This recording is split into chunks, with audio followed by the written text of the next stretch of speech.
말씀 보도록 하겠습니다. 말씀은 잠언 21장입니다. 잠언 21장 4절에서 8절까지의 말씀입니다.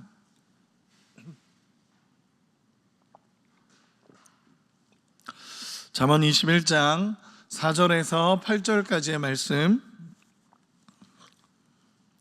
다 같이 합독하도록 하겠습니다. 같이 읽겠습니다. 눈이 높은 것과 마음이 교만한 것과 악인이 형통한 것은 다 죄니라. 부지런한 자의 경영은 풍부함에 이를 것이나 조급한 자는 궁핍함에 이를 따름이니라. 속이는 말로 재물을 모으는 것은 죽음을 구하는 것이라. 곧 불려다니는 안개니라. 악인의 강포는 자기를 소멸하나니 이는 정의를 행하기 싫어함이니라. 죄를 크게 범한 자의 길은 심히 구부러지고 깨끗한 자의 길은 곧으니라. 말씀 나누도록 하겠습니다. 오늘 본문인 잠언 21장 4절에서 8절까지는 성경에서 한 단락으로 구성되어 있습니다. 이 단락을 주석을 찾아보니까 솔로몬 375 단편 중에 제65 단락이다라고 기록이 되어 있습니다.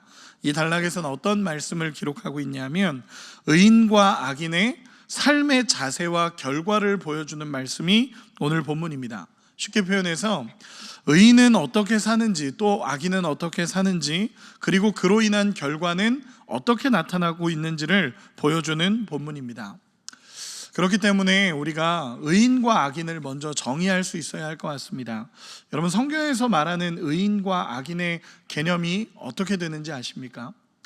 그냥 단순하게 선하고 잘 살면 의인이고 나쁘고 악하면 악인일까요?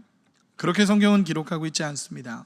성경에서 말하는 의인은 가장 중요한 건 뭐냐면 하나님과의 올바른 관계 안에 있는 사람을 성경은 의인이다라고 평가를 하고, 하나님과의 끊어진 관계 안에서 회개하지 않고 하나님을 바라보지 않는 상태를 악인, 죄인이다라고 성경은 기록하고 있습니다. 그러니까 이 의인과 악인을 나누는 가장 중요한 전제는 하나님과 어떤 관계를 맺고 있느냐라는 것입니다. 그래서 하나님과의 올바른 관계 안에 있을 때는 의인이고, 하나님과의 끊어진 관계, 하나님과 잘못된 관계, 회개하지 않는 관계에 있을 때 우리는 죄인이다, 악인이다 라고 이야기를 합니다. 이를 기준으로 해서 오늘 말씀을 보기를 원합니다. 오늘 본문인 의인과 악인의 모습을 잠시 비교하면서 말씀을 나누도록 하겠습니다. 첫 번째로 먼저 비교하고 싶은 것은 교만함과 겸손함을 악인과 의인의 모습으로 비교할 수 있습니다. 우리 4절 한 번만 더 읽도록 하겠습니다. 4절입니다. 눈이 높은 것과 마음이 교만한 것과 악인이 형통한 것은 다 죄니라. 아멘. 여러분, 눈이 높다는 것, 이것은 높은 곳에서 내려다보는 자세를 의미하는 것입니다. 교만하다라는 것은 높아진 마음을 표현하다라는 것입니다. 즉 모두 교만한 모습, 높아져 있는 모습을 표현하는 단어입니다. 여러분, 재미있는 것은 교만한 것에 해당하는 히브리어 원어는 라하브라는 단어를 쓰는데, 이 단어가 마음이라는 단어와 만나면 어떻게 표현이 되냐면 무절제함이나 무질서함으로 번역이 됩니다. 즉 마음이 교만하다라는 것은 무절제하고 무질서하다라는 걸 표현합니다. 이 얘기는 하나님의 자리에 내가 하나님인 것처럼 살아가는 그 삶의 자세와 모습을 가리키는 것입니다. 즉 내가 하나님의 피조물로서, 하나님의 자녀로서 있어야 할 자리를 벗어나서 하나님이 계셔야 할 위치에 내가 올라가서 내 뜻대로 결정하고 내 마음대로 살아가는 모습이 진짜 교만함이다라는 것입니다. 여러분, 우리 인생의 주인이 누구십니까? 하나님이십니다. 그것을 인정하는 것이 겸손이고, 그것을 인정하지 않고 내가 그 위치에 올라가는 것이 교만함입니다. 사사시대, 성경에서 사사시대를 볼 때 가장 중요하게 사사시대 때 평가되는 것은 자기 소견에 옳은 대로 살았던 시대라고 평가를 합니다. 이 얘기는 뭐냐면 내가 주인으로서 주인된 삶을 내 원대로 살았던 시대를 표현하는 것입니다. 그들이 사사시대 마지막에 어떤 요구를 하냐면 우리에게 왕을 주십시오. 우리에게도 왕이 필요합니다. 다른 나라들도 다 보니까 왕이 있는데 우리에게도 왕이 필요합니다 라고 요청합니다. 여러분, 이렇게 한번 물어보고 싶습니다. 이스라엘에 왕이 없었을까요? 아닙니다. 있습니다. 누구시죠? 하나님이십니다. 하나님이 왕이십니다. 하나님이 왕이시고 너희는 내 백성이라라고 하나님은 분명히 이야기를 했었습니다. 그런데 하나님을 왕으로 인정하지 못하니까 보이는 왕을 달라고 요구했던 시대가 사사시대입니다. 즉 내 소견에 오른 대로, 내가 원하는 대로 살았던 시대가 사사시대입니다. 이것이 하나님을 인정하지 않는 교만한 모습을 표현하는 것입니다. 그렇다면 이 시대는 어떨까요? 지금 이 시대, 여러분, 지금 이 시대도 동일합니다. 지금 이 시대를 시대학자들이 정의할 때 포스트 모더니즘 시대다라고 정의를 합니다. 포스트 모더니즘 시대가 조금 어려운 단어지만 이 시대, 포스트 모더니즘 시대의 가장 큰 특징이 뭐냐라고 얘기를 한다면 절대 진리가 사라져가는 시대라고 정의를 합니다. 이거는 종교학자들이 정의한 게 아닙니다. 절대 진리가 사라져가는 시대라고 표현을 합니다. 이 얘기는 무엇이냐 하면 진짜 절대적인 진리는 없고 상대적인 진리만 있다라는 것입니다. 예전에는 성경이라는 진리가 정확하게 있었다면 이제는 그 절대적인 진리는 사라졌고 너도 옳고 나도 옳고 이 사람도 옳고 저 사람도 옳다라고 말하는 상대적인 진리가 이렇게 있는 시대가 지금 포스트 모더니즘 시대다라고 이야기를 합니다. 그러니까 다원주의라는 것들이 계속 나오는 겁니다. 여기로 가도 되고 저기로 가도 되고. 여러분, 성경은 그렇게 얘기하고 있지 않습니다. 절대적인 진리는 하나고 하나님이십니다. 이 시대가, 포스트 모더니즘 시대가 자꾸 절대적인 진리를 무너뜨리고 하나님을 무너뜨리고 상대적인 진리를 찾고 있는 것입니다. 성경은 이것을 향해서 교만하다라고 분명하게 평가를 합니다. 여러분, 그러면 반대로 겸손함이라는 것은 무엇일까요? 겸손함이라는 것은 나의 나됨을 알고 하나님을 온전히 인정해 드리는 것이 진짜 겸손함입니다. 빌립보서 2장 5절에 보면 너희 안에 이 마음을 품으라 곧 그리스도 예수의 마음이니 그는 근본 하나님의 본체시나 하나님과 동등됨을 취할 것으로 여기지 아니하시고 오히려 종의 형체를 가지사 사람과 같이 되셨으니 이는 십자가에서 죽으심이라 라고 성경은 이야기하고 있습니다. 즉 겸손의 왕이신 예수님의 모습을 보여주십니다. 가장 높은 곳에서 가장 낮은 곳으로 온 것을 겸손함이다 라고 성경은 표현을 합니다. 그럼 우리의 겸손함은 뭘까요? 예수님이 겸손의 왕으로서의 모습을 보여주셨습니다. 가장 높은 곳에서 가장 낮은 곳으로 오셨습니다. 높은 것에서 낮은 곳으로 오신 것을 겸손함이라고 표현을 한다면 우리 인간에게 해당하는 단어는 아닙니다. 겸손이라는 것이. 왜냐하면 우리는 어차피 낮은 자입니다. 우리 위에 하나님이 계시고 우리의 주인이 하나님이십니다. 그런데 그럼에도 불구하고 인간의 겸손함이라고 표현을 한다면 우리의 주인 되신 하나님을 온전히 따르는 상태, 나의 나됨을 알고 하나님을 온전히 인정해 드리는 상태를 우리는 겸손함이다 라고 표현할 수 있습니다. 성경은 분명하게 이야기합니다. 의인과 악인을 비교하며 의인의 겸손함을 이야기하고 악인의 교만함을 이야기합니다. 의인의 겸손함은 하나님을 인정하고 나의 나됨을 아는 것이고, 악인의 교만함은 내가 하나님의 자리에 올라가서 내가 판단하고 내가 결정하며 하나님의 자리를 무너뜨리는 것이 교만함입니다. 우리 안에 하나님을 하나님으로 인정하고 온전히 겸손함을 가지는 우리가 되기를 소망합니다. 두 번째로 의인과 악인을 비교할 때 5절의 모습으로 비교를 하고 있습니다. 우리 5절 같이 한번 읽겠습니다. 시작. 부지런한 자의 경영은 풍부함에 이를 것이나 조급한 자는 궁핍함에 이를 따름이니라. 아멘. 여기서 또 하나를 살펴보고 싶은 모습은 의인의 모습을 부지런한 자로 표현을 하고 악인의 모습을 조급한 자로 표현하고 있습니다.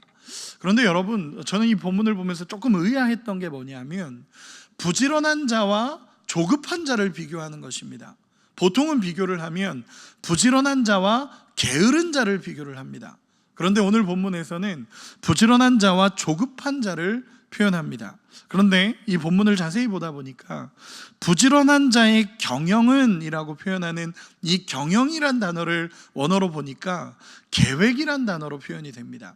즉 부지런한 자는 계획을 세우고 그 계획 안에서 하나님의 뜻을 소망하면서 움직이는 자가 의인의 모습으로 나타나는 것이고, 악인의 모습은 조급한 자로 표현이 되는데 인내함이 없고 내가 원하는 대로 막 하다가 결국 무너진다라는 것을 표현하고 있습니다. 조금만 더 깊게 생각을 해본다면 인내함이 없다라는 것입니다. 조급한 자의 모습에는 인내함이 없고 계획이 없고 하나님이 원하시는 방향 안에서 인내를 찾지 못한다라는 것입니다. 여러분, 인내라는 것은 성령의 열매 중에 하나입니다. 인내라는 것은 하나님의 계획을 기대하고 소망하고 기다리는 모습을 이야기하고 있습니다. 요한복음 15장에 보면 예수님께서 포도나무 비유를 하십니다. 아버지, 우리 하나님은 농부시고 예수님은 포도나무시고 우리는 가지다라고 성경은 표현하고 있습니다. 농부가 포도나무를 심고 포도나무는 가지가 있습니다. 그래서 우리는 가지인데 그 가지가 포도나무에 매달려 있어야 너희가 열매를 맺는다라고 예수님께서 말씀하십니다. 이 비유에 보면 농부가 바라는 것도 하나고 포도나무가 원하는 것도 하나고 가지가 원하는 것도 하나입니다. 원하는 것이 뭐죠? 열매입니다. 열매. 그런데 이 열매는요, 한순간에 맺혀지지 않습니다. 그냥 딱 붙어 있다고 바로 맺혀지는 게 아니라 계절이 지나야 되고 시간이 필요하고 그 시간을 견뎌내면서 열매가 맺혀진다라는 것입니다. 여러분, 이것이 인내입니다. 의인은 하나님 안에 붙어 있으므로 부지런함으로 계획을 세우고 그 안에 붙어 있기 위해 몸부림치면서 세워가는 모습을 의인의 모습으로 표현을 하고 있고, 반대로 악인의 모습을 표현할 때 조급함이라는 단어를 사용합니다. 그러면서 계획이 아니고 인내가 없고 그냥 내 맘대로 하다가 무너져가는 것을 악인의 모습이다라고 성경은 평가하고 있습니다. 조금 더 이 말씀을 나누자면 우리 6절 같이 한 번만 읽어보도록 하겠습니다. 6절 같이 읽겠습니다. 속이는 말로 재물을 모으는 것은 죽음을 구하는 것이라 곧 불려다니는 안개니라. 아멘. 부지런한 자와 조급한 자를 비교하면서 조금 더 6절에서는 깊은 이야기를 하고 있습니다. 어떤 말씀이냐 하면 이렇게 이야기를 합니다. 6절로 연결을 해서 속이는 말로 재물을 모으는 것과 조급한 자를 연결합니다. 즉 조급한 자는 속이는 말로 재물을 모으는 것과 연결이 되면서 정당한 방법이 아니라 속이고 조급하게 재물을 모으는 것이 악한 방법이다, 악인의 모습이다라고 성경은 이야기하고 있습니다. 그러니까 쉽게 표현해서 정당하지 않은 겁니다. 정당하지 않고 내가 원하는 대로 속이면서 재물을 얻어가는 것을 악인의 모습이다라고 성경은 이야기하고 있습니다. 제가 예전에 사역하던 교회에서 한 청년 간사가 저를 찾아온 적이 있었습니다. 그 청년 간사, 여자 청년 간사였는데 그 친구는 회사에서 회계 업무를 맡았던 친구였습니다. 그 회계 업무를 맡았던 친구가 그 회사에 입사한 지 한 1년 정도 지났을 때 저를 찾아왔었습니다. 그 친구는 그 회사에서 굉장히 대우도 잘 받았고요, 그리고 월급도 굉장히 많이 받았고 그 인정받았던 친구입니다. 근데 그 친구가 찾아와서 저한테 하는 얘기가 뭐였냐면, 목사님, 제가 그 업무를 1년 정도 하다 보니까 굉장히 아픈 사실을 알게 됐다는 것입니다. 그래서 무엇이냐라고 물어봤더니 그 자기가 하는 회계 업무가 이제 처음에는 익숙하지 않아서 잘 몰랐는데 1년 정도 하다 보니까 이 업무가 물론 일반적인 일도 하지만 나중에 보니까 사장의 뒷돈으로 이렇게 연결하는 자기가 통로가 돼 있다는 걸 깨달았다는 것입니다. 이 업무를 계속 하다 보니까 이 뒤로 돌리는 돈을 자기가 만들고 있다는 걸 깨닫고 지금 일주일째 어떻게 해야 되나 고민하다가 저를 찾아왔다는 것입니다. 그러면서 저한테, 목사님, 제가 어떻게 하면 될까요? 일을 더 해야 될까요? 그만둬야 될까요? 라고 물어봤습니다. 제가 뭐라고 얘기했을까요? 저는 그만둬야 된다라고 얘기를 했습니다. 너가 그거를 다 밝히고 정직하게 해줄 수 없다면 그만둬라 라고 이야기를 했습니다. 그랬더니 그 친구는 제가 그래도 격려해주고 그래도 열심히 해봐라 라고 할 줄로 생각했던 것 같습니다. 그래서 저한테 그렇게 얘기하더라고요. 목사님의 말씀이 뭔지는 알겠는데 목사님 그렇게 하면 손해봐요. 목사님 세상 그렇게 살면 손해봐요 라고 얘기를 했었습니다. 그래서 제가 그 친구에게 손해볼 수 있지만 하나님의 원칙이 있다 라고 이야기를 했었습니다. 그리고 집에 돌아와서 기도하는데 그 친구의 말이 제 입에 붙었는지 하나님 저렇게 하면 손해본대요. 하나님 세상을 너무 모르시는 거 아닙니까? 혼날 소리 한 거죠. 하나님 세상을 너무 모르시는 거 아닙니까? 하나님 2000년 전과 지금은 너무 많이 달라진 것 같은데 하나님 어떻게 하면 좋겠습니까? 라고 기도했었습니다. 근데 그때 제게 주셨던 하나님의 마음은 하나님의 원칙이 있고 하나님의 방법이 있다라는 것입니다. 그리고 그 친구가 며칠 뒤에 찾아와서 목사님 회사를 그만뒀습니다. 도저히 안 돼서 회사를 그만뒀습니다. 어렵게 들어간 회사였지만 하나님의 원칙 안에서 그만뒀습니다 라고 그 친구가 이야기를 했습니다. 그리고 같이 기도해 줬습니다. 하나님의 방법이 있다, 하나님의 원칙이 있고 하나님이 원하시는 방법대로 우리 한번 기도해 보자 라고 기도했을 때 그 친구가 딱 일주일 만에 정말 말도 안 되는 방법으로 취업이 이루어졌고 그 전에 받았던 대우보다 더 좋은 대우를 받는 회사에 취직하게 됐었습니다. 그리고 그 친구가 나중에는 간증하는 은혜도 있었습니다. 여러분, 하나님의 원칙이라는 것이 있습니다. 속이는 말과 정당한 방법이 아닌 것으로 재물을 모으는 것은 하나님의 뜻이 아니다라고 성경은 분명하게 이야기하고 있습니다. 우리 안에 하나님의 원칙을 따라갈 수 있는 의인의 모습이 있기를 소망합니다. 날마다 하나님이 원하시는 하나님의 주인됨을 인정하고 그 주인이신 하나님을 온전히 따라갈 때 우리의 삶이 가장 풍성하고 가장 아름답게 이루어져 간다는 것을 믿으시기를 원합니다. 오늘 말씀의 결론입니다. 우리 7절 8절 같이 읽겠습니다. 7절 8절 시작. 의인의 강포는 자기를 소멸하나니 이는 정의를 행하기 싫어함이니라. 죄를 크게 범한 자는 길은 심히 구부러지고 깨끗한 자의 길은 곧으니라. 아멘. 7절 8절에서 결론적으로 결국 악인의 멸망에 대해서 말씀하고 있습니다. 잠시 번영하는 것처럼 보이지만 스스로 멸망하는 길이 된다라고 성경은 이야기합니다.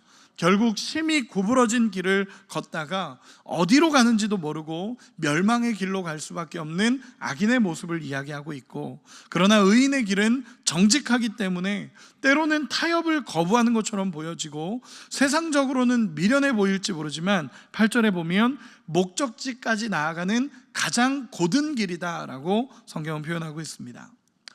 여러분, 의인과 악인의 길을 오늘 본문은 계속적으로 이야기하고 있습니다. 오늘 본문의 핵심은 결국 가장 중요한 것은 하나님과 나와의 올바른 관계 안에 있다는 것입니다. 하나님의 주인됨을 인정해드리고 내가 하나님의 자녀로서 살아가는 모습이 의인의 모습입니다. 그러나 하나님의 위치를 내가 올라가서 내가 주인이 돼서 내 인생의 주인이 나처럼 살아가는 이 모습을 성경은 악인이다라고 분명하게 선언합니다. 그렇기 때문에 하나님의 뜻을 기다리지 못하고 인내하지 못하고 조급하게 살아가는 이 모습을 이야기하고 있고, 그 교만한 모습, 하나님이 없는 듯한 교만한 모습을 악인이다라고 성경은 분명하게 이야기하고 있습니다. 말씀의 결론을 맺겠습니다. 여러분, 우리는 하나님의 도우심 없이는 하루도 살아갈 수 없는 것이 우리의 모습입니다. 그 은혜를 고백할 수 있는 우리가 되기를 소망합니다. 얼마 전 김용희 선교사님 간증 중에 이런 말씀을 하셨습니다. 하나님의 은혜 없이는 새끼손가락 하나도 움직일 수 없는 우리입니다 라는 고백입니다. 여러분, 하나님의 은혜 없이는 새끼손가락 하나도 움직일 수 없는 사람이 우리입니다. 하나님의 은혜를 인정해드리고 높여드리고 가장 낮게 엎드려서 하나님을 바라볼 수 있는 은혜가 우리 가운데 있기를. 그래서 오늘 이 자리에 나왔다라는 것은 우리의 주인이 하나님이심을 인정하기에 하루의 첫 시간을 드리는 것처럼 오늘 우리의 삶이 정말 하나님으로 풍성하게 가득 찬 우리가 되기를 예수님의 이름으로 축원합니다. 기도하겠습니다. 우리 이 시간에 같이 한번 기도했으면 좋겠습니다. 이 시간에 기도할 때 오늘 말씀을 생각하며 하나님을 온전히 하나님 되게 인정하고 우리의 주인이 하나님이심을 인정하고 우리가 겸손하게 엎드리는 인생이 되게 해달라고 기도하기를 원합니다. 하나님이 우리 인생의 주인이시고 왕이시기에 내가 앞서지 않고 하나님이 앞설 수 있는 인생이 되게 해달라고, 오늘도 내 뜻대로 사는 삶이 아니라 하나님의 뜻을 구하며 믿음으로 살아가는 우리가 되게 해달라고 우리 주여 한번 부르고 다 같이 기도하겠습니다.